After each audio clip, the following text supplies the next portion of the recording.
Well, good afternoon. It's Chris McCoy. Today is April 29th, and I'm back with Dr. Bunio. Dr. Bunio, how have you been? I've been fine. Thanks for asking, Chris. And you've been busy. You've had a busy week, haven't you? It has been busy.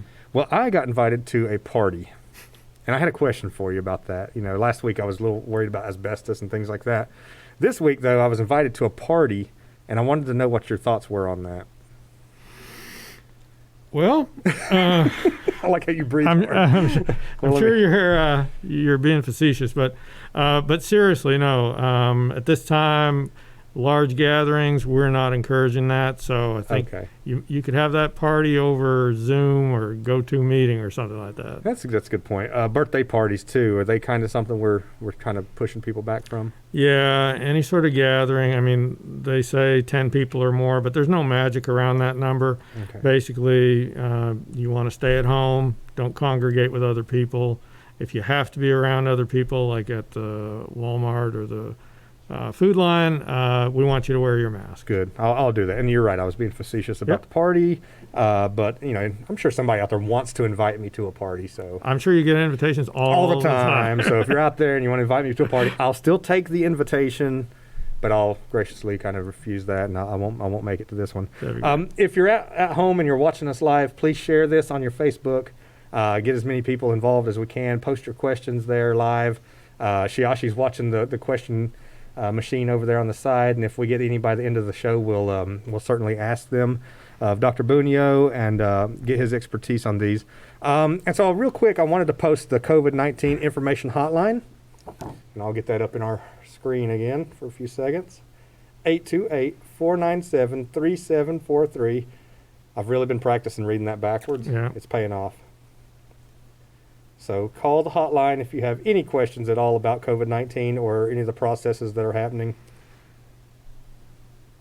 And then let's get to work. Okay. All right. So we'll get to our beautiful list of questions here on the blackboard that Shiashi's so graciously put together for us. We're working with some high-end stuff here. It's beautiful. What is community spread? Well, that's when this or any other disease starts to spread out in the community and we start seeing more cases. This particular virus, they estimate that every person who's infected is going to infect somewhere between 2 to 5 other people. Okay. And that doesn't sound like a lot, but you know, when you're doubling something every few days, very quickly it can get up to a lot of people. And that's if you're not doing the precautions, the social distancing, wearing the masks, washing the hands, sanitizing things. That's correct. So, opposed to community spread, there was another name for something that was, what was that? Was it something to do with travel or attending a certain event? And I might be asking a question. I might have dreamed about that. It might not be a real thing. So. In terms of travel restrictions? Yeah, the spread of it. Yeah, a lot of the cases, as many of your viewers recall, a lot of our initial cases were people who traveled from other places. Okay. And so, obviously, that's why, the boundary is closed. We have restrictions. We're trying to avoid people, especially if they're coming from hot spots, we're trying to avoid those people bringing any cases of the disease to Western North Carolina. Gotcha. And so now we're down to the community spread because at that we've kind of stopped that, and we're at the point where if it's here, it's inside the community and it's folks spreading to each other locally. Yeah. If we have just a few cases, we're doing all this really hard work to do the contact tracing, and we can clamp down on those and stop them from spreading. But once you get about 15 or 20 cases, it's really hard. Right. Something's going to slip through the net that we're trying to put around these cases. Okay, so this is not the same community spread as we have at the community club buffets when we're having dinner. No. It's a little different. Yeah. I told Shiashi I was going to throw them. Yeah. How about that? Is that cool on camera? Yeah. All right. I don't know. All right, what is the danger of having get-togethers with friends or coworkers that I'm around all the time? Well, it depends. So obviously, if you're around coworkers and you're all wearing your masks, there's less risk there. But I think the risk of getting together with coworkers is who they have been congregating with, and so there's a risk that when you get into these communal settings, one person in there, and remember, up to 20% or so, 25% of people can have the virus and not show any symptoms. They can feel perfectly fine. One person like that in a group of 2 people is going to infect maybe 2 people. Gotcha. One person in a group of 20 people is potentially going to infect 20 people. And then we get that doubling effect Right. where 20 goes to 40 to 80, to 160. It gets real fast. Your math is on point today, sir. Yeah. I had a calculator out earlier. You've got it written on your palm. I can see it. Yeah. Is the testing in Snowbird only for folks who have recently attended the mass gathering down there? No. We're continuing to do our surveillance testing for anybody in the communities that we serve. Now, having said that, people who have been at any of these mass gatherings that you rightly pointed out you shouldn't be going to at this Right. time, we are contacting them and trying to make sure that they get tested because they have a higher risk. They have, they potentially have been around somebody. Good. Okay. And it's important that if you are going to have any kind of gathering, that it becomes a mask gathering. Mass, yes, I like that. how I did that? Yeah. Uh-huh. I live in a house with someone who has had direct contact with someone who tested positive. What do I do? Okay, so this is where you are in contact with someone who has been in contact. Okay. So what we need, the first thing is the person who was a direct contact with someone with COVID-19 needs to get tested as soon as possible. Okay. Then they need to take those precautions to self-isolate themselves away from you, and you need to take precautions to just sort of, keep your distance for a little while. Wear masks. If the person that you live with tests positive, then you become the person that needs to get tested next. If you're just a contact of a contact, you just need to take the kind of universal Right. precautions. Right. Once you're a contact, we raise the level of our surveillance and testing. Gotcha. Perfect. I know someone who is a direct contact. Should they go to work? And what are the guidelines for this? Okay, so part of that depends on where they work. If they work by themselves and, they're isolated in an office, that's probably okay, as long as they're feeling okay. So in all cases, if anybody is feeling sick, if they have a cough, a fever, shortness of breath, they need to stay home. Stay at home. But if somebody is a direct contact, first of all, they should go get tested as soon as possible. And then they should probably consult a healthcare provider. Should they stay home until the test comes back? Or is it okay for them to go to work with a mask on Right. and keeping their distance from other people? Okay. I think there's a lot of different factors here that will change the answer. Gotcha. Okay. If someone gets tested 2 weeks ago, can they or should they be retested? They can, and they should if they, particularly if they think they've had an exposure. Gotcha. So we talked about it, I think, in a previous show, whatever we call this. Whatever this is, Yeah. this experiment we're doing here. If you get tested, that tells us whether or not you have the virus in your nasal area that day. Right. You could have caught it a day or two ago, and it's not showing up in that test yet. Or you could catch it, 2 days or 2 weeks from now. Right. So, yes, it is okay to be retested, and we're working really hard to get enough tests so we can offer that to anybody who wants it. Good. So if you're out there and you've been tested 2 weeks ago, it was negative, that doesn't mean to start hitting the party scene and being around a bunch of people and doing things that are not responsible. Right, and as we've talked about before, this virus has there's about 2 to 14 day incubation period. That's why you hear that. That's the key. That magic 14 days. When people came off the cruise ships, they put them in army bases for 2 weeks because there was a risk up until they passed that 14 days that the virus would then start showing itself. Okay. So that could happen to you. Okay. It is not going to happen to me. It is not. Because I'm wearing this beautiful mask. Yes. What is antibody testing? So antibodies are what your body will create when it's fighting an infection. Okay. Antibody testing is just starting to come online. There are a lot of different tests out there. And so if you have been exposed to this virus, your body will hopefully develop antibodies to it. We can pick that up in a blood test. What does that tell us? Well, it tells us that you have been that virus has gotten into your body. Okay. You may have felt perfectly fine. And it also doesn't tell us when. It could have been on average, it takes about 14 to 16 days for our bodies to make antibodies. Gotcha. To the point where we could detect it.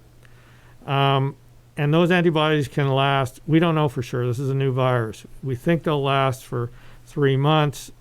With the previous SARS virus, we were picking them up to 1 or 2 years later. Oh, wow. So it's going to give us some information, but it's definitely not going to tell us if you're infected right now. You have to have the nose swab for that. Gotcha. So this is relatively unknown territory still. I mean, we have some educated guesses as to how long the antibodies will stick around and how accurate this is, but it's still pretty new to us, right? Yeah, this particular one. There are big questions about the accuracy. Okay. If you test positive, what a lot of healthcare providers are saying, does that mean you're immune? Well, we don't know. We still don't really know that. We do not know. So it's not like a get out of jail free card. It's not you can just go and do whatever you want, not wear your mask. Right. You're going to have to do the same thing. So it's of limited value. What we're using it for is to try to see how much disease was in a population that we didn't realize it was there. And that requires testing a very large number of people. Okay. Yep. Good.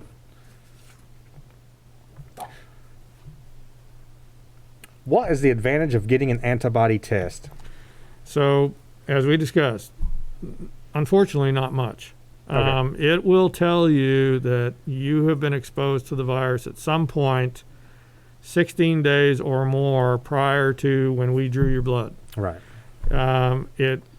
We're working on different tests to see if you have the kind of antibodies that'll protect you. Oh, I gotcha.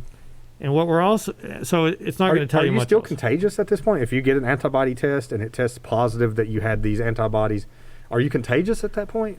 Usually not. Okay. Usually the disease is going to run its course if you catch it. There's the incubation period, and then usually about 7 days after that. After that, you're not contagious. Gotcha. So you're not usually contagious. We just don't know if you can catch the virus again, Right. and we don't know when you had it. Okay. And there are a lot of. It's really important to emphasize that a lot of the new tests out, they can have as many false positives as positives when the disease activity is low. Gotcha. I'm not going to do the math here, Chris, because but if you right now the prevalence of disease, we've done over 1,000 tests. Right. And the disease, which, by the way, congratulations and thank you to the staff out there that are working diligently to get these tests completed. 1,000 is really good for this area, I would say. I don't know how many households we have in the area. It's a public health question probably, but we've tested a lot of households, I'm sure. We have. They've done a really good job. So our prevalence rate, which is the percentage of tests that are positive, is around 1%. Okay. When we have that much disease activity, if we do an antibody test, when you get a positive, it's actually a little bit more likely that that's a false positive than a true positive. Gotcha. So you're going to have to take that with a grain of salt. Unfortunately, these antibody tests are not the magic bullet we were hoping for. Okay.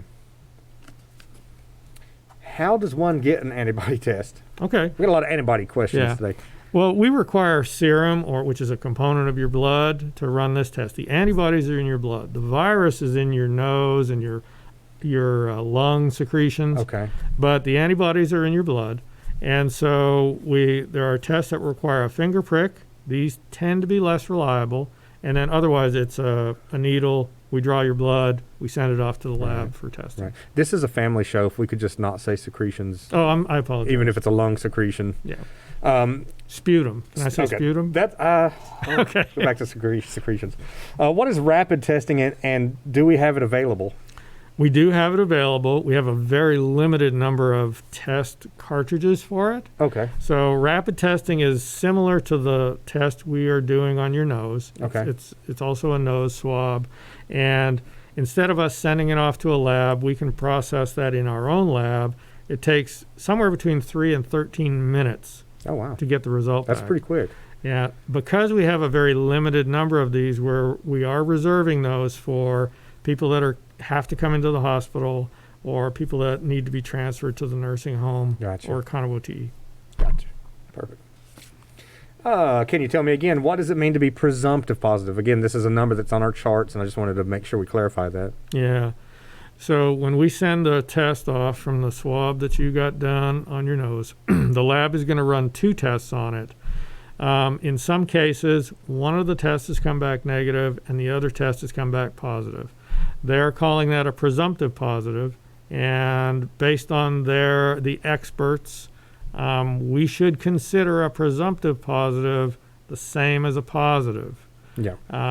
This is one of the rare cases where I think we can use the antibody test down the line to look back in time and see how accurate was that presumptive positive. If this person does have antibodies, keeping in mind all the limitations I talked about, Right. then it's more likely that a presumptive positive is a true positive. Gotcha. But because we have to wait 16 days, this person has already had to do all those things that a positive has done to protect the community. Okay. So That's good. Very good. Does testing require a swab in one nostril or 2? I heard it was 2, and then I heard it was 1. Of course, this was a discussion we've had now for a couple of weeks. Yeah, so it was 2, and now it's 1. Okay. But if we go, there are some new tests coming down where you don't have to stick the swab in as far. We don't have those yet. Then those require 2. So it was 2, now it's 1, but it might go back to 2. Gotcha. I hope that was clear. That's pretty clear. I think, it was 2, now it's 1, it goes back to 2. Are neighboring counties doing mass testing like we are? Unfortunately, the neighboring counties don't have the resources that we have. Okay. So no, they are not doing mass testing. They are doing targeted testing. But we are talking to the neighboring counties every day. Okay.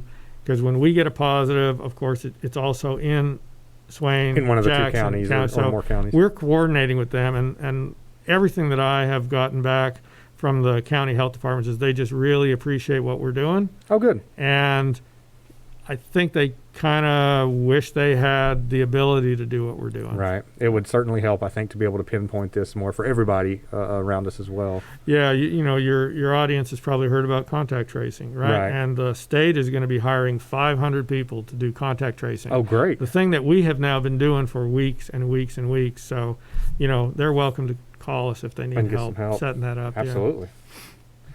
Do all patients and visitors coming to the hospital need to wear masks? Yes. As of last Friday, we rolled it out on Monday to all the staff.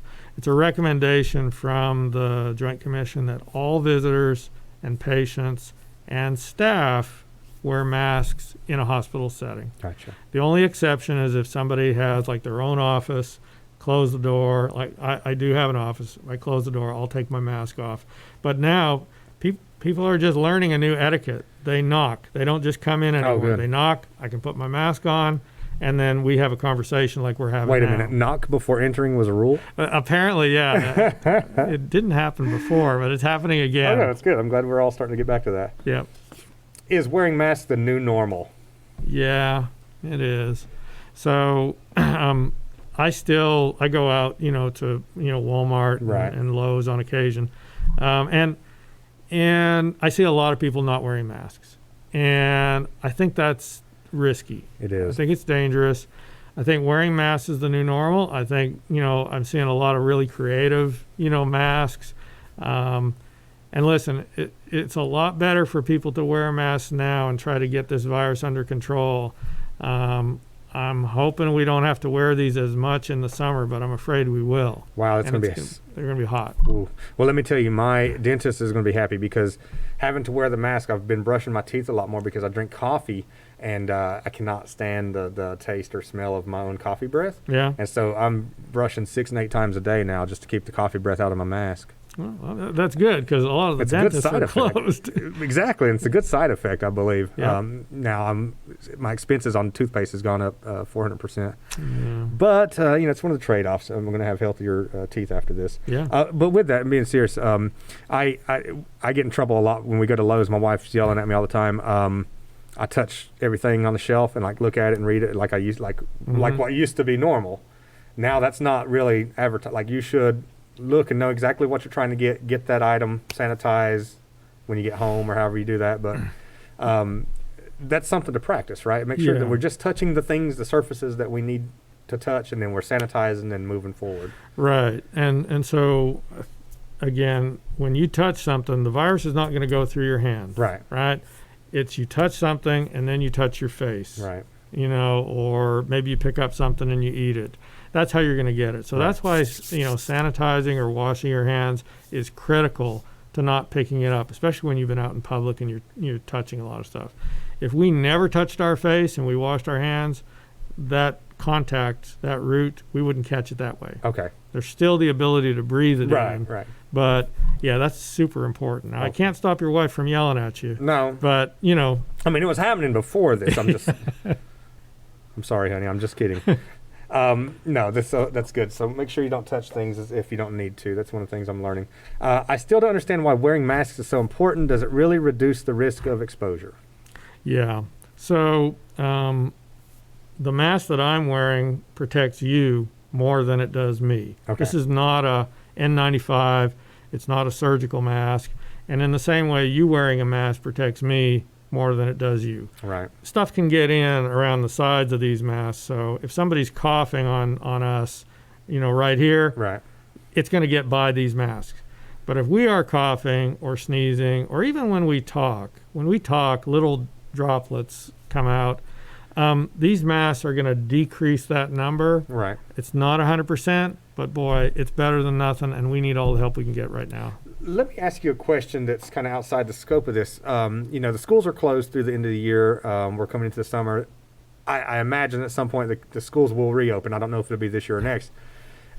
Will it be normal for kids to need to wear masks? Yeah, I don't know. It may be. I know that there were some countries who did not close the schools.